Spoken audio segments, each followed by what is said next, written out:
Mathrubhumi channel ചർച്ചയിൽ കൂത്താട്ടുകുളത്തെ കലാരാജുവിനെ പൊക്കിക്കൊണ്ടുവന്ന് CPM-നെ അങ്ങ് ആക്രമിച്ചു കളയാമെന്ന് കോൺഗ്രസ് നേതാവ് അബിൻ വർക്കിയും അവതാരക മാധു സജി അങ്ങ് കരുതി.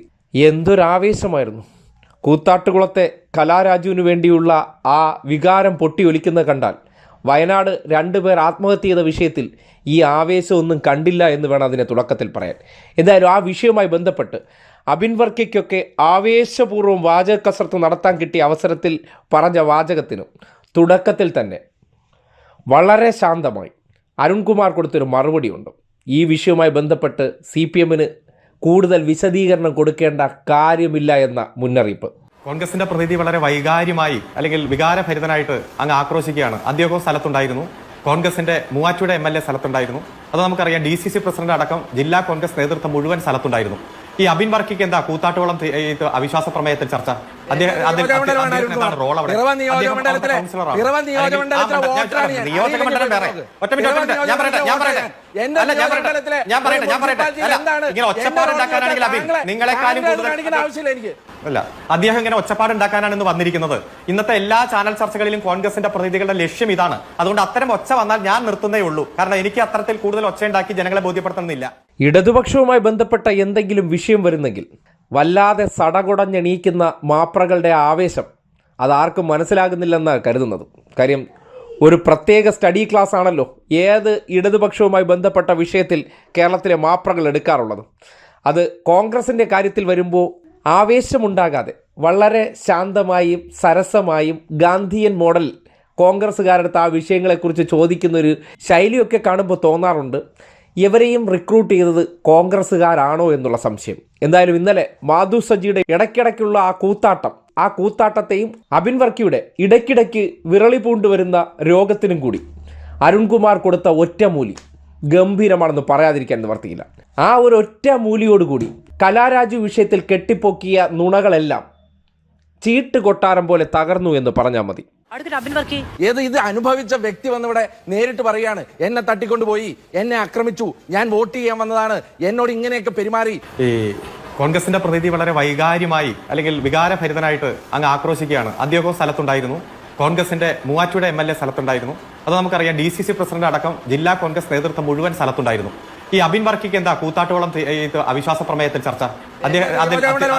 റോൾ അവിടെ നിയോജകമണ്ഡലം വേറെ. ഇങ്ങനെ ഒച്ചപ്പാടുണ്ടാക്കാനാണെങ്കിൽ അബിൻ നിങ്ങളെക്കാളും അല്ല, അദ്ദേഹം ഇങ്ങനെ ഒച്ചപ്പാടുണ്ടാക്കാനാണ് ഇന്ന് വന്നിരിക്കുന്നത്. ഇന്നത്തെ എല്ലാ ചാനൽ ചർച്ചകളിലും കോൺഗ്രസിന്റെ പ്രതിനിധികളുടെ ലക്ഷ്യം ഇതാണ്. അതുകൊണ്ട് അത്തരം ഒച്ച വന്നാൽ ഞാൻ നിർത്തുന്നേ ഉള്ളൂ. കാരണം എനിക്ക് അത്തരത്തിൽ കൂടുതൽ ഒച്ചയുണ്ടാക്കി ജനങ്ങളെ ബോധ്യപ്പെടുത്തുന്നില്ല. കാരണം ഇവിടെ അബിൻ വർക്കി ആ മണ്ഡലത്തുകാരനായിരിക്കാം, പക്ഷേ ഈ കൂത്താട്ടുകുളം മുനിസിപ്പാലിറ്റിയിൽ അദ്ദേഹത്തിന് എന്താണ് റോൾ എന്നാണ് ഞാൻ ചോദിച്ചത്. കിലോമീറ്ററുകൾ മണിക്കൂർ യാത്ര ചെയ്താലും അവിടെ എത്തൂലാത്ത മുഹമ്മദ് ഷിയാസിന് രാവിലെ 10 മണിക്ക് അവിശ്വാസ പ്രമേയം തുടങ്ങുന്നതിന് 1 മണിക്കൂർ മുമ്പ് ഈ മുനിസിപ്പാലിറ്റിയുടെ ഗേറ്റിംഗ് എന്താണ് റോള്? മൂവാറ്റുപുഴത്തെ MLA, അവിടെ പിറവത്തെ MLA മാറിക്കട്ടെ, കൂത്താട്ടുകുളത്തെ മൂവാറ്റുപുഴത്തെ MLA മാത്യു കുഴലാണ് രാവിലെ 10 മണിക്ക് ഈ മുനിസിപ്പാലിറ്റിയുടെ ഗേറ്റിംഗ് മുമ്പിൽ എന്താണ് റോള്? നേതാക്കൾ അവിടെ എത്തിയിട്ടുണ്ടാകാം, ആയിരക്കണക്കിന് പേർ അവിടെ വന്നിട്ടുണ്ട്. അതിനിടയിൽ ഒരു ജനപ്രതിനിധി, അവിടെ വോട്ട് ചെയ്യേണ്ട ജനപ്രതിനിധിക്ക് അതിക്രമം നേരിട്ടു എന്നതിന്റെ ദൃശ്യങ്ങളാണ് നമ്മൾ ചർച്ച ചെയ്യുന്നതിന്റെ വലതുഭാഗത്ത് കാണാൻ കഴിയുന്നത്. അവർക്ക് അതിക്രമം നേരിട്ടിട്ടില്ല എന്ന് അരുൺകുമാർ നേരത്തെ പറഞ്ഞില്ലേ, അതെന്തുകൊണ്ട് എന്നാണ് ഞാൻ ചോദിച്ചത്. ഞാൻ അതിൽ ഉറച്ചു നിൽക്കുന്നു. ഞാൻ പറയട്ടെ, ആദ്യം കോൺഗ്രസിന്റെ വക ഒരു സംഭാവന, പിന്നെ ആങ്കറുടെ വക മറ്റൊരു സംഭാവന പറയാൻ അനുവദിക്കുക. ഞാൻ നിങ്ങൾ പറയുന്നത് കേട്ടുകൊണ്ട് വളരെ സൗമ്യ സ്വഭാവത്തോടെ തന്നെയാണ് ഈ ചർച്ചയിൽ തുടരുന്നത്. അവിടെ ആദ്യം തെറ്റിദ്ധരിപ്പിക്കാൻ കോൺഗ്രസിന്റെ പ്രതിനിധി ശ്രമിച്ചു. എന്താ, 2 പാർലമെന്ററി പാർട്ടി യോഗത്തിലും പങ്കെടുത്ത ഒരാളെ ഈ ചർച്ചയിൽ അല്ലെങ്കിൽ ഈ അവിശ്വാസ പ്രമേയ ചർച്ചയിൽ പങ്കെടുക്കേണ്ടതില്ല എന്ന CPM-ന്റെ തീരുമാനം അവർ നേരത്തെ അറിഞ്ഞല്ലോ. പിന്നെ CPM-ന്റെ പ്രതിനിധി പറയുന്നത് തെറ്റല്ലേ എന്ന്. ഇവിടെ 13-ാം തീയതി ആദ്യത്തെ യോഗം നടന്നു. ആ 13-ാം തീയതി ഈ സഖാവ് കലാരാജു ആ പാർലമെന്ററി പാർട്ടി യോഗത്തിൽ പങ്കെടുത്തിരുന്നു. ആ പാർലമെന്ററി പാർട്ടി യോഗത്തിൽ പങ്കെടുക്കുമ്പോൾ ഈ അവിശ്വാസ പ്രമേയ ചർച്ച ബഹിഷ്കരിക്കണമെന്നുള്ള തീരുമാനം LDF എടുത്തിരുന്നില്ല. ആ ചർച്ചയുടെ ഭാഗമായി പങ്കെടുക്കണമെന്ന് തന്നെയാണ് തീരുമാനിച്ചത്.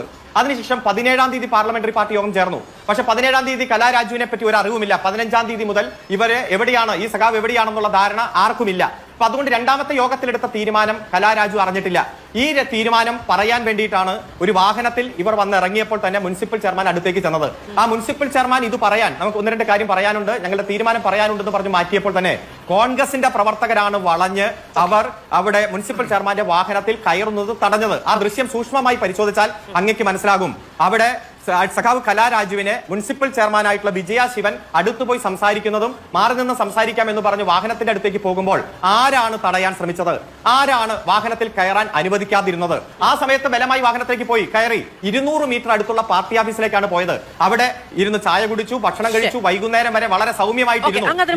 സഖാവ് കലാരാജു പറഞ്ഞല്ലോ അച്ചടക്കമുള്ള പ്രവർത്തകയാണ്, മര്യാദയോടെ പ്രവർത്തിച്ചു. ഒരൊറ്റ കാര്യത്തിൽ വേണം, പിന്നെ എന്തിനാണ് ശ്രീമതി കലാരാജു ഇതൊക്കെ പറയുന്നത്? യെസ്, അത് ചോദിക്കണം. വൈകിട്ട് 4:30 ഈ CPM-ന്റെ പാർട്ടി ഓഫീസിൽ നിന്ന് പുറത്തു പോകുമ്പോൾ പത്രക്കാരുണ്ടായിരുന്നു, പോലീസുകാരുണ്ടായിരുന്നു. ഒരു പരാതിയും സഖാവ് കലാരാജുവിനില്ല. അവിടെ ഗവൺമെന്റ് ആശുപത്രിയിൽ പോയി. പിന്നീട് ആ ഗവൺമെന്റ് ആശുപത്രിയിൽ ഡോക്ടർക്ക് കൊടുക്കുന്ന മൊഴി, പരിക്കു പറ്റിയെങ്കിൽ ഡോക്ടർ ആദ്യം ചോദിക്കുന്നത് എങ്ങനെ എവിടെ വെച്ച് പരിക്കു പറ്റിയെന്നല്ലേ. ആ വൂണ്ട് സർട്ടിഫിക്കറ്റിൽ കൃത്യമായി അവ രേഖപ്പെടുത്തുമല്ലോ. ഇന്നന്ന പരിക്കുകൾ ഉണ്ട്, ആര് എവിടെ വെച്ച് എങ്ങനെ പരിക്കേൽപ്പിച്ചു എന്ന് ഉള്ള കോളമുണ്ട്. അതിലും പറഞ്ഞിട്ടില്ല. അതിനുശേഷം കോൺഗ്രസ് ക്യാമ്പ് അവരുടെ കൃത്യമായിട്ടുള്ള ഗൂഢാലോചന നടത്തിയിട്ടുണ്ട്. ശ്രീ മാത്യു കുഴൽനാടന്റെ സ്ഥിരം ട്രിക്ക് അതിൽ ഉപയോഗിച്ചിട്ടുണ്ട്. പുറത്തുനിന്ന് വന്ന കോൺഗ്രസ് നേതാക്കന്മാർ വലിയ തരത്തിൽ പോലീസ് സ്റ്റേഷൻ മാർച്ചൊക്കെ നടത്തി വെല്ലുവിളിച്ച് നിന്നവർ ഇന്ദിരാഗാന്ധി ഹോസ്പിറ്റലിലേക്ക് കൊണ്ടുപോയി പലതരത്തിലുള്ള ട്രിക്കും ഗൂഢാലോചന നടന്നിട്ടുണ്ട്. അത് പരിശോധിക്കേണ്ടതാണ്. അത് പോലീസ് അന്വേഷിച്ച് കണ്ടുപിടിക്കും. ഇവിടേക്ക് വന്നവരെ മറ്റൊരു വാഹനത്തിൽ കയറ്റിക്കൊണ്ട് പോകുന്നുണ്ടെങ്കിൽ അവരുടെ ഇച്ഛപ്രകാരമല്ലല്ലോ അത്. അതിനെതിരെ നിൽക്കണ്ടേ? പിന്നെ എന്താണ് അവിടെ ചെയ്യുന്നത്? അവരോട് ആവശ്യപ്പെട്ടു എന്നെ ഒന്ന് ഞാൻ വരാം. ശ്രീമതി കലാരാജു, ഞാൻ ചോദിച്ചത് കെ എസ് അരുൺകുമാറിനോടാണ്. ശ്രീ കെ എസ് അരുൺകുമാർ ഒന്നുകൂടി പറയാമോ? ഈ കേസ് രജിസ്റ്റർ ചെയ്തിരിക്കുന്നത് സഖാവ് കലാരാജുവിന്റെ മക്കൾ കൊടുത്ത പരാതിയുടെ അടിസ്ഥാനത്തിലാണ്.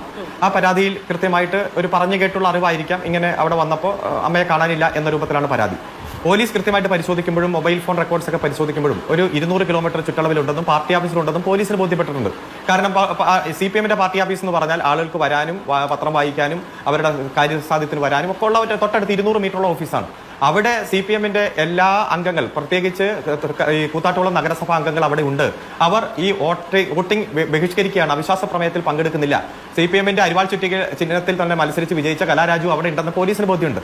വൈകുന്നേരം 4:30 ഇവർ ചിരിച്ചുകൊണ്ട് പാർട്ടി ഓഫീസിൽ നിന്ന് പുറത്തേക്ക് ഇറങ്ങി വരുന്ന ഫോട്ടോസാണ് ഇന്ന് പ്രധാനപ്പെട്ട പത്രങ്ങളിലെല്ലാം ഉള്ളത്. ആ സമയത്തും പോലീസുകാർ പാർട്ടി ഓഫീസിന്റെ പരിസരത്തുണ്ട്, അതുപോലെ പ്രവർത്തകരുണ്ട്. അതിനുശേഷം നേരെ വീട്ടിലെത്തിച്ചു വിടുന്നുണ്ട്. സഖാവ് കലാരാജുവിന്റെ വീട്ടിലെത്തിച്ചു വിടുകയാണ് ചെയ്യുന്നത്. ആ സമയത്തൊന്നും ഇത്തരത്തിൽ ഏതെങ്കിലും ഒരു ഹരാസ്മെന്റ് ഉണ്ടായിട്ടതായിട്ടുള്ള പരാതിയില്ല. പിന്നീട് ആശുപത്രിയിൽ ചെല്ലുന്നു. അവിടെയും ഞാൻ സൂചിപ്പിച്ചതുപോലെ വൂണ്ട് സർട്ടിഫിക്കറ്റിലോ ഡോക്ടറോടോ പറഞ്ഞിട്ടില്ല.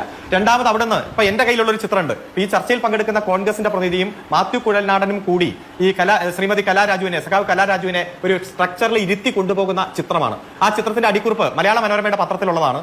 കൂത്താട്ടുകുളം ഗവൺമെന്റ് ആശുപത്രിയിൽ നിന്നും നഗരസഭാ കൗൺസിലർ കലാരാജുവിനെ മാത്യു കുഴൽനാടൻ MLA-യുടെ നേതൃത്വത്തിൽ മാറ്റുന്നു. ചിത്രം മനോരമ. എങ്ങോട്ട് മാറ്റുന്നു?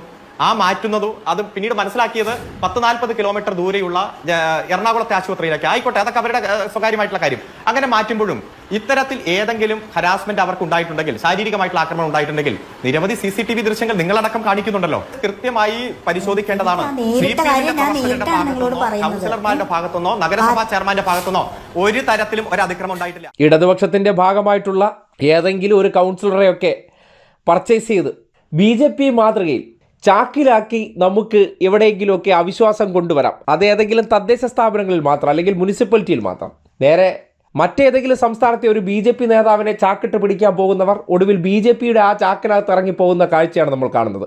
അപ്പോൾ ഇവിടെ വന്നിട്ട് കോൺഗ്രസിന്റെ പുതിയ താരോദയമെന്ന് അവർ തന്നെ വിശേഷിപ്പിക്കുന്ന അഖില ലോക ഉടായ്പായിട്ടുള്ള എക്സിക്യൂട്ടീവ് മണ്ടൻ MLA-യും കൊണ്ടുവന്ന് കളത്തിലിറക്കി എന്തോ അങ്ങ് മല മറിച്ച് കളയാമെന്നാണ് കരുതിയത്. അതിനെല്ലാം അർഹിക്കുന്ന ഒരു ലോഡ് പുച്ഛവും അവജ്ഞയും ഇറക്കിക്കൊണ്ട് കോൺഗ്രസ്സുകാരുടെ ആ രാഷ്ട്രീയ കുതിരക്കച്ചവട നാടകത്തെ പൊളിച്ചടുക്കി കൈ കൊടുത്തിട്ടുണ്ട്. ഇങ്ങനെയല്ലാതെ പിന്നെ എങ്ങനെയാണ് മറുപടി പറയേണ്ടത്? എന്തായാലും കൂത്താട്ടുകുളത്തെ ആ രാഷ്ട്രീയ കുതിരക്കച്ചവട നാടകം ഒരൊറ്റ ചർച്ചയിൽ പൊളിഞ്ഞു എന്ന് പറഞ്ഞാൽ മതി.